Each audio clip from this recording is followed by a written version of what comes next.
अस्सलाम वालेकुम व्यूअर्स। हमारे कहने के अगले एपिसोड में आप देखेंगे कि फिजा क्लब में बेटी की शराब पीती है और वो वकील उसे देखता है। तो फिजा कहती है कि मुझे एक और ड्रिंक देना प्लीज़। वो वकील वाला उस आदमी को इशारा करता है और कहता है कि बस। तो वो आदमी भी रुक जाता है। तो वकील फिजा से कहते हैं कि मिस फिजा प्लीज़ चलिए यहाँ से। तो फिजा कहती है कि मुझे छुओ मत, मैं खुद चली जाऊंगी। तो वकील आदमी से कहता है कि कितना हुआ भाई। तो फिजा उन्हें चुप कराती है और अपनी अंगूठी निकाल कर उसको दे देती है। और जब जाने लगती है तो दुल्हन देख लेती है और दुल्हन के पास चली जाती है। फिजा दुल्हन से कहती है कि तुमने इसके खानदान को ठीक तरह से देख लिया ना। खानदान बहुत ज़रूरी है। कभी कभी वो समझौता करवाती है, शादी नहीं। ये एक वकील है, इनसे खुद पूछ लो। देखो, हो सकता है इसकी कोई बीवी हो या कोई बच्चा हो, जैसा कि मेरे साथ हुआ है। उसने भी मेरे साथ यही सब कुछ किया था, मुझसे झूठे वादे किए और रिंग पहनाई, ये सब कुछ किया जो तुमसे ये कर रहा है।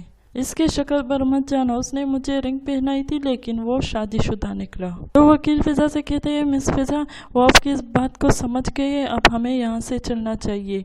तो फिजा कहती है देखो, मुझे उसकी ज़िंदगी बचानी है, तुम क्यों समझ नहीं रहे हो। देखो, खानदान बहुत ज़रूरी है, तुम्हें अच्छी तरह से जांच करने लेनी चाहिए। समझ गई हो ना, सोच समझ कर शादी कर लेना।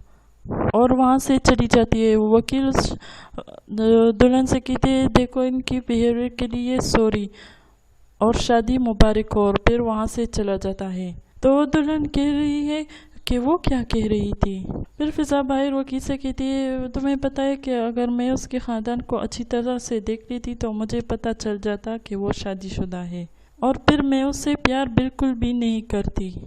तो वकील कहता है कि वो धोखेबाज फिर भी तुमसे शादी नहीं करता। अब इसके बारे में सोचना बंद करो और ख़ुद को तकलीफ मत दो। फिर फिजा वकील से कहती है कि मैं तुमसे एक बात पूछती हूँ, अगर तुम शादीशुदा थे तो फिर भी मुझसे शादी करते? बताओ मुझे, क्यों तुम पागल हो? तो वकील कहता है कि क्यों फिजा, वो तुमसे शादी करने के लिए ज़बरदस्ती कर रहा था। तो फिजा कहती है कि हाँ, वो तो चाहता था कि मेरी डिवोर्स जल्दी हो जाए। तो वकील कहता है कि आई एम सॉरी, क्या आप शादीशुदा हैं? तो फिजा कहती है कि वो मेरे लिए सिर्फ फॉर्मेलिटी थी, मेरे बच्चों को सिर्फ साथ रखना था। फिजा कहती है कि मैंने उसे अपने भाई बहनों से भी ज़्यादा बढ़कर चाहा। तो वकील कहता है कि मेरी गाड़ी यही पास पर है, तुम वहाँ तक जा सकती हो? तो फिजा कहती है कि मैं अब कहीं भी नहीं जा सकती। फिर वकील कहता है कि ठीक है, चलिए मेरे साथ। तो फिजा कहती है कि एक शर्त पर, मेरी गलती है कि मैंने उस पर भरोसा किया। फिर वकील कहता है कि देखो, तुम पहले अपने आप को कसूरवार ठहराना बंद करो, इसमें तुम्हारी कोई गलती नहीं है। तो फिजा कहती है कि तुम्हें पता है कि उस वक्त क्या हुआ था? जैसे ही मैं ऊपर गई और उसने मुझे बताया कि ये उसकी बीवी है, तो तुम्हें पता है कि मैंने क्या किया? तो वकील कहता है कि क्या किया? फिजा कहती है कि मैंने उस पर भरोसा किया क्योंकि वो बोलता था कि वो सिर्फ मुझसे प्यार करता है। वकील कहता है कि वो एक बहुत बड़ा ड्रामेबाज है, पहले उसने तुम्हारा भरोसा जीत लिया और फिर तुम्हें धोखा दिया। फिजा कहती है कि मैं उस पर सबसे ज्यादा भरोसा करती थी। वकील कहता है कि फिजा, मैंने सब कुछ खुद अपने कानों से सुना है और मुझे यकीन है कि वो एक बहुत बड़ा धोखेबाज है। तुम उसके लिए अपने आप को तकलीफ मत दो, समझी? तुम एक अच्छे इंसान हो, तुम्हें रिश्तों की कदर है। मेरी बात समझ रही हो ना? समझ रही हो? अब घर चलते हैं, चलो मेरे साथ चलो। और फिजा और वकील दोनों उठ जाते हैं। फिर फिजा कहती है कि मुझे उल्टी आ रही है। फिर फिजा कहती है कि वो मुझे अपना रास्ता नापने के लिए कह रहा है। वो अपने आप को समझता क्या है? मेरा रास्ता साफ है, मेरे पास मेरे बहन भाई है। तो वकील कहता है कि तुम्हारे कितने बहन भाई हैं? फिजा कहती है कि 5। मैंने उन्हें दूसरे घर छोड़ दिया है, सिर्फ उस धोखेबाज की वजह से। मैंने अपने बच्चों से ज़्यादा उस धोखेबाज पर यकीन किया और उसने मेरा सब कुछ छीन लिया। मैं अपने बच्चों को वापस ले आऊंगी। फिर वकील कहता है लगता है आपका घर आ गया। तो वकील जब फिजा के पास आ जाता है तो फिजा सो रही होती है। तो वकील फिजा को उठाता है तो फिजा कहती है कि मुझे छूना मत। तो वकील कहता है कि तुम्हारा घर आ गया है। फिजा कहती है कि मुझे छूना मत, मैं खुद चली जाऊंगी।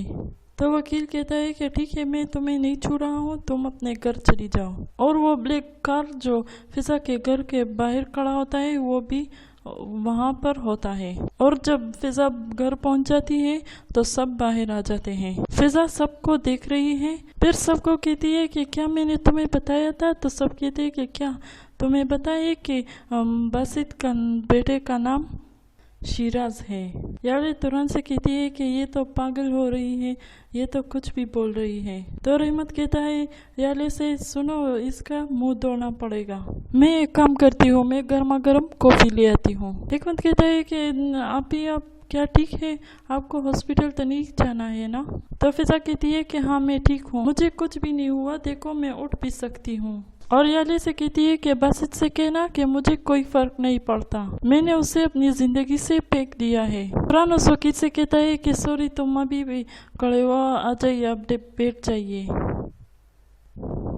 اور سب لوگ بیٹھ جاتے ہیں، اور یالے کہتی ہے کہ میری کرسی بھی میرے لیے لے آنا۔ اور زینب باسط کے گھر میں وہ اسے دیکھ رہی ہے۔ زینب اس بلیک کار کی طرف غور سے دیکھتی ہے کہ یہ کس کی ہے، اور پھر گاڑی وہاں سے چلی جاتی ہے۔ تو زینب کہتی ہے کہ مجھے پہلے ہی بتا تھا کہ اس گاڑی میں کوئی ہے، یہ کس کا پیچھا کر رہا ہے؟ پھر وکیل بھی کہتا ہے دیکھیے مجھے چلنا چاہیے، اگر کسی چیز کی ضرورت ہو تو مجھے کال کر لینا۔ اور وہ وہاں سے چلے جاتے ہیں۔ پھر وکیل کہتا ہے کہ مجھے آپ لوگوں سے کچھ کہنا ہے، کیا ثروت کو آپ سے کوئی دقت تھی؟ اس نے فضا کو جیل کیوں بھیجا؟ تو یہ کہتی ہے کہ یہ سب اس نے اپنے بیٹے کے لیے کیا تاکہ وہ فضا کو چھوڑ دے۔ تو وکیل کہتا ہے کہ اس سے اچھا ہوتا کہ وہ فضا کو بتا دیتا کہ وہ شادی شدہ ہے۔ پھر وہ کہتا ہے کہ خیر ان باتوں کا کوئی مطلب نہیں ہے، میں چلتا ہوں۔ پھر آپ دیکھیں گے کہ صبح ہو جاتی ہے، سب لوگ ناشتہ کر رہے ہیں۔ تو حکمت کہتا ہے کہ وہ ثروت گدا خود بھی نہیں جانتا کہ اس کا بیٹا شادی شدہ ہے۔ سلیم بالکل صحیح کہہ رہا تھا۔ تو حکمت کہتا ہے کہ رحمت کہتا ہے کہ اور کوئی نہیں، اگر باسط نے کچھ برا کرنا ہوتا تو وہ فضا کو جیل سے کیوں نکالتا اور اپنے ڈیڈ کو سب کچھ کیوں نہیں بتاتا؟ کیا ضرورت تھی اس کو یہ سب کچھ کرنے کی؟ تو حکمت کہتا ہے کہ تو کیا کرے، اسے تھینکس بولے کیا؟ ہو سکتا ہے اسے اپنے ڈیڈ سے کوئی تو پرابلم ہو، کیا پتا ہم اس کے بارے میں باتیں کر رہے، ہم اس کے بارے میں یقین نہیں کر رہے کہ کیا ہوا۔ تو رحمت کہتا ہے کہ ارے میں تو بس سمجھنے کی کوشش کر رہا ہوں۔ تو یہ لے جاتی ہے اور کہتی ہے کہ ہائے گڈ مارننگ، سب گڈ مارننگ کہتے ہیں۔ تو یہ کہتی ہے کہ فضا کہاں ہے؟ تو رحمت کہتا ہے کہ وہ سو رہی ہے اور ہم نے اسے اٹھایا نہیں۔ تو یہ کہتی ہے کہ کم سے کم دروازہ تو نوک کر سکتے ہیں۔ تو اس کی دوست کہتی ہے کہ نہیں اسے مت اٹھاؤ اور تم یہاں چپ چاپ بیٹھو، اسے آرام کرنے دو۔ تو یہ کہتی ہے کہ میری دوست کبھی اتنی دیر تک نہیں سو رہی ہے، مجھے فکر ہو رہی ہے، اور کہتی ہے کہ مجھے دروازہ کھولنا ہوگا تو